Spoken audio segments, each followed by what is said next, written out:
नमस्कार किसान भाइयों, एसटी वैदिक के हिंदी यूट्यूब चैनल में आप सभी का स्वागत है और इसके माध्यम से हम देख रहे हैं सफल किसानों की यशोगाथा। आज मैं आपको मिलवाऊंगी महाराष्ट्र के नांदेड़ जिले से सचिन सूर्यवंशी सर से, जिनका अभी 9 महीने का गन्ने का प्लॉट है। 9 महीने में अभी तक 3 बेसल डोज दिए हुए हैं। 3 डोस दिलेले आहेत आतापर्यंत 3 डोस गेलेले आहेत आपले।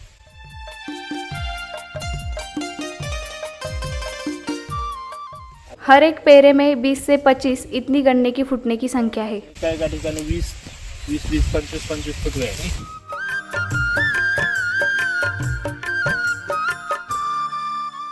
किसान बताते हैं 9 महीने में गन्ने के प्लॉट की इतनी ऊंचाई नहीं होती जितनी अभी इस प्लॉट की है। गन्ने की खेती में उसके फुटने ज़्यादा होना ज़रूरी है, क्योंकि जितने ज़्यादा फुटने उतना ज़्यादा एवरेज बढ़ता है।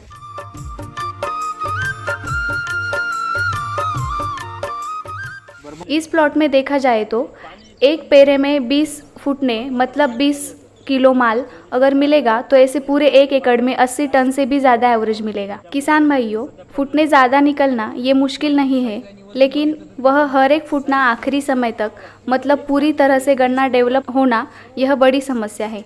इसका कारण है पोषण की कमी। लेकिन एसटी वैदिक के प्लॉट में हर फुटने का रूपांतर गन्ने में हुआ है और इसके कारण उपज में बढ़ोतरी होगी।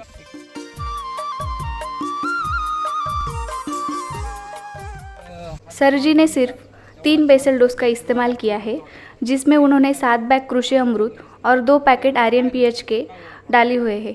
पहला बेसल डोज प्लांटिंग के समय दिया, उसके बाद 3-3 महीने के अंतर में 2 बेसल डोज दिए गए। जैसे कि राम सर बताते हैं, एसटी वैदिक के इस्तेमाल से आपकी ज़मीन उपजाऊ बनती है।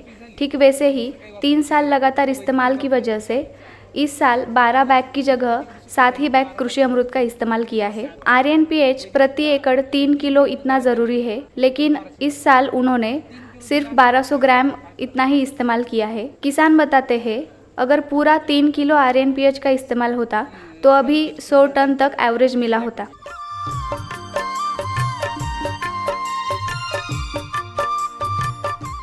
सर जी का गन्ने के प्लॉट के सामने ही सोयाबीन का प्लॉट है, जिसमें पहले ही हल्दी के लिए एसटी वैदिक का इस्तेमाल किया था और उसके बाद सोयाबीन प्लांटिंग की गई। इसका अनुभव सर बताते हैं कि पूरे गांव में येलो मोज़ेक अटैक हुआ था, लेकिन हमारे प्लॉट में इसकी ज़रा भी समस्या नहीं आई। सोयाबीन बीज पूरी तरह से भरने के लिए बारिश चाहिए, जो कि इस साल नहीं हुई, फिर भी सोयाबीन बीज की डेवलपमेंट पूरी तरह से हुई है। किसान बताते हैं आसपास के किसानों ने हमारा प्लॉट देखने के बाद एसटी वैदिक का इस्तेमाल शुरू किया है।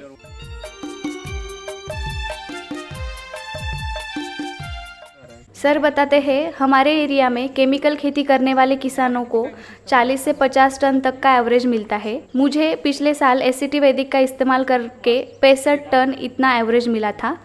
इस साल 80 टन एवरेज की अपेक्षा है।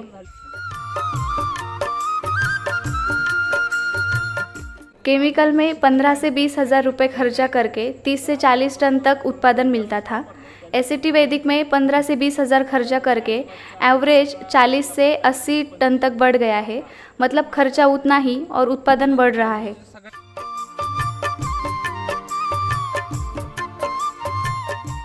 किसान भाइयों, अगर आपको भी सचिन सर के जैसी आसानी से और बढ़िया खेती करनी है तो नीचे दिए गए नंबर पर संपर्क करें। धन्यवाद।